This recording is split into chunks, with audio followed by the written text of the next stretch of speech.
Эрдэм транс компани ажилчид цалингаа бүрэн авч чадахгүй хохирч байгаа талаар мэдээлэл хийлээ.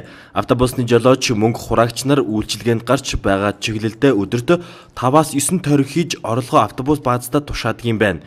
Харин өдөрт олох орлогын төлөвлөгөөг автобус компани тогтоодог гэсэн юм а. Эрдэм транс компани ажилчдын хийснээр гарсан шугамдаа нэг тойрог хийхэд 55 мянган төгрөгийн орлогыг компани тушаах ёстой байдаг юм байна. Гэвч зарим тохиолдолд хүн бага суудгаас төлөвлөгөөт орлогыг биелүүлж чаддаггүй. Гэтэл дутуу тушаасан орлогыг алдан гэж тооцсон цалингаас нь хасдаг талаар ярьсан юм. Мөнгөнд итгэлэг гэр орныг авч өгөх тийм зохион байгуулах байтал листнийх нь 42 мянган төгрөгийг хүртэл өгөөгөө суутгаад авцсан. Яаж байгаа юм бэ гэсэн чинь чи өртөө юм чи энийг чи авлаа гэдэг. Энэ ерөөсө хүнд туслах байдал ерөөсө хүнээс энэ жолооч кондукторудаас яаж мөнгө авах вэ? Тэр талаас л ерөөсө энэ ажилчид маань дарга нар маань угаасаа бид нэр яг өөдөөс ингэж их зөрчөөд байгаа байхгүй юу.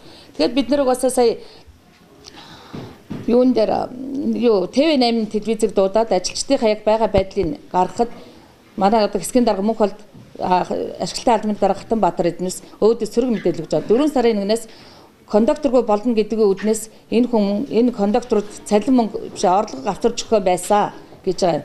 Тэгээд Хатанбаатар даргын хэлсэн үг нь болохоор 120 мянган төгрөгийн түүш хийгээ 120 мянган төгрөг хийгээд ирээч гэхэд 60-70 мянган төгрөг хийгээд ирж байна гэж байна.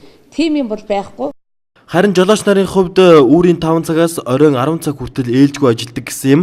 Ээлжгүй ажилласнаас ядрах зарим тохиолдолд гэрлэн дохио хүлээхдээ үргэлжлэх явдал гардаг ч гэдгийг учралжээ. Мөн компаниас олгосон шатхуунаар өдрийн нормоо биелүүлэх ёстой ч замын төвчрэл болон бусад хүчин зүйлээс шалтгаалж шатхуун нь дуустдаг юм байна.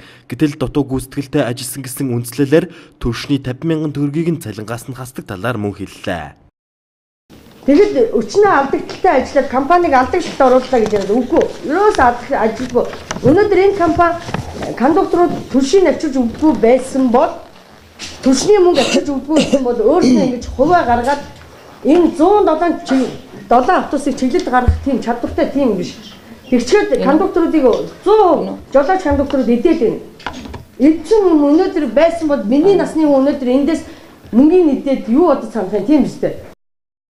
Эрдэм транс компаниас өгч байгаа мэдээлэлээр төлөвлөгөөт орлогоо дутуу өгч зорчигчдын мөнгийг хувьдаа завьсан хэсэг албан хаагчид худал мэдээлэл тарааж байна гэж тайлбарлсан юм. Цалингийг нь ловирдож өрөнд оруулж байсан бол бүх ажилчид ажил хаях байсан гэж албаны хүн хэлж байгаа юм а.